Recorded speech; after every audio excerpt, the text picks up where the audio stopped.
kesempatan merayakan Hari Raya Natal pada hari ini, saya akan membacakan pesan Natal yang mulia Bapak Uskup Agung Kupang.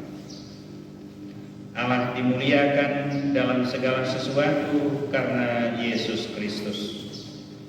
Surat pertama Rasul Petrus bab 4 ayat 11. Bapak Ibu, saudara-saudari umat sekalian yang saya kasihi dalam Kristus. Pada tahun ini kita merayakan Natal di tengah merebaknya virus corona. Kejadian yang memprihatinkan ini membawa dampak pada seluruh perjalanan hidup manusia. Semua orang merasakan kegelisahan, bahkan ketakutan dalam menjalani hidup di tengah pandemi yang menghantui seluruh kegiatan hidupnya.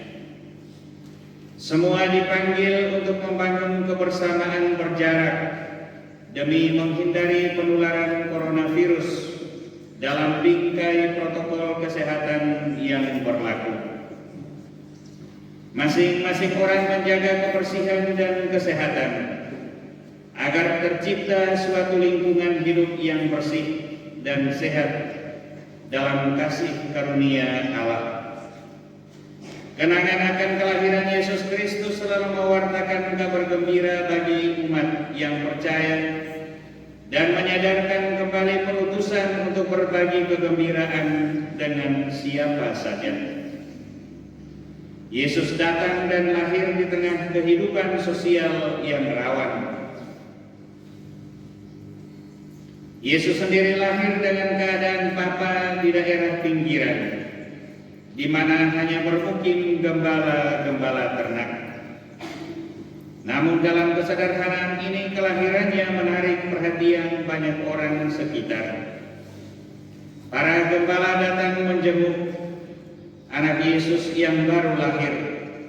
Sesudah mereka mendengarkan warta sukacita malaikat, "Jangan takut, sebab sesungguhnya aku memberitakan kepadamu kesukaan besar untuk seluruh bangsa.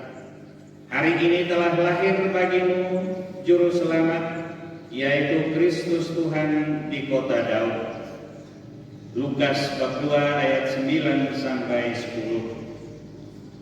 Pada saat ini kita berhadapan dengan berbagai kesulitan hidup, pembatasan bergerak, hilangnya pekerjaan, sekolah daring dengan dampak biaya hidup membengkak, larangan berkerumun, pendapatan keluarga menurun, lapangan kerja langka, kaum muda merasa terkekang, perayaan iman terkendala, pelayanan sakramen terbatas, pelayanan publik melambat, dan lain sebagainya. Kenyataan yang memprihatinkan ini memperlambat kegiatan sosial ekonomi hingga kemunduran kehidupan ekonomi yang semakin nyata. Keamanan pangan manusia pun mengalami penurunan akibat berkurangnya sumber daya dalam proses pengadaan pangan, akibat perubahan iklim dan pemanasan global. Dunia kita berada dalam kedaruratan yang tidak terduga, sehingga kegembiraan hidup memudar dalam ketidakpastian yang menyebar. Perayaan Natal 2020 mengajak kita untuk membaharui lagi semangat kebersamaan demi melahirkan secara baru lingkungan hidup kita, di mana peradaban baru boleh berkembang berkelanjutan secara manusiawi. Sebagaimana teladan Yesus, kita perlu belajar kembali untuk peduli sesama secara baik dan benar dalam bingkai peradaban kasih. Dalam lingkungan hidup yang penuh kasih, kita dapat membangun kembali peradaban manusiawi karena martabat seseorang mendapat penghargaan dan penghormatan semestinya.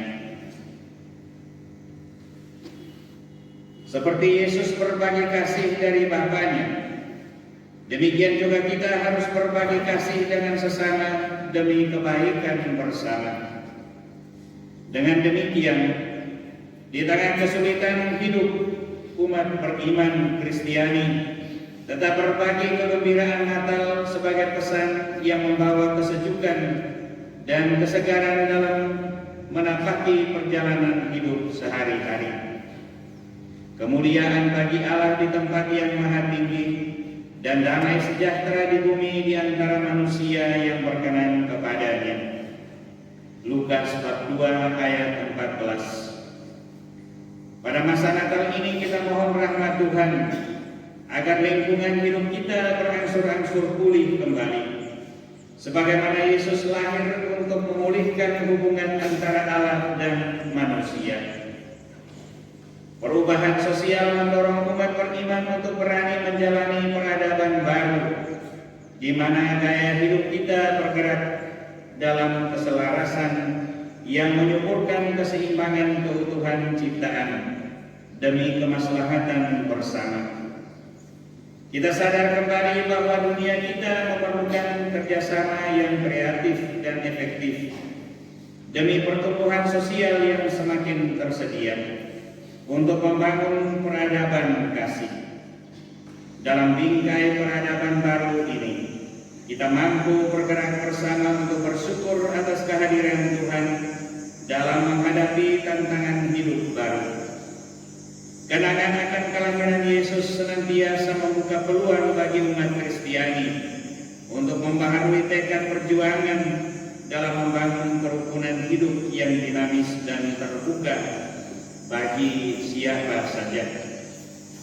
Rasul Petrus berkata, siapkanlah akal budimu, waspadalah dan letakkanlah pengharapanmu seutuhnya atas kasih karunia yang dianugerahkan kepadamu pada waktu pernyataan Yesus Kristus. Surat pertama Rasul Petrus bab 1 ayat 13. Kita merayakan Natal dalam keluarga masing-masing sebagai gereja rumah tangga, di mana kasih sayang Tuhan hadir sepenuhnya dan seutuhnya. Kita merayakan kelahiran Yesus dengan khidmat dalam keluarga kita, karena kita juga lahir dalam keilahian Yesus Kristus. Kita diperkenankan Tuhan masuk ke dalam hidup ilahinya di dalam kerendahan hati Yesus Kristus yang sudi menjadi manusia seperti kita. Dengan jalan itu, Ia telah menganugerahkan kepada kita janji-janji berharga dan yang sangat besar, supaya olehnya kamu boleh mengambil bagian dalam kodrat ilahi dan luput dari hawa nafsu duniawi yang membinasakan dunia. Surat kedua Rasul Petrus bab 1 ayat 4. Oleh karena itu, marilah kita saling menghaturkan selamat Hari Raya Natal dengan tekad bulat untuk memulihkan kembali lingkungan hidup yang bersih dan sehat dalam bingkai solidaritas keutuhan hidup yang berkelanjutan secara manusiawi. Kita merayakan Natal dalam kepatuhan protokol kesehatan tanpa kerumunan perayaan Natal sebagaimana biasanya, dan semoga demikian. Selamat Natal 2020 dan Tahun Baru 2021. Salam hormat dan berkat Natal, Monsinyur Petrus Turang, Uskup Agung Kupang.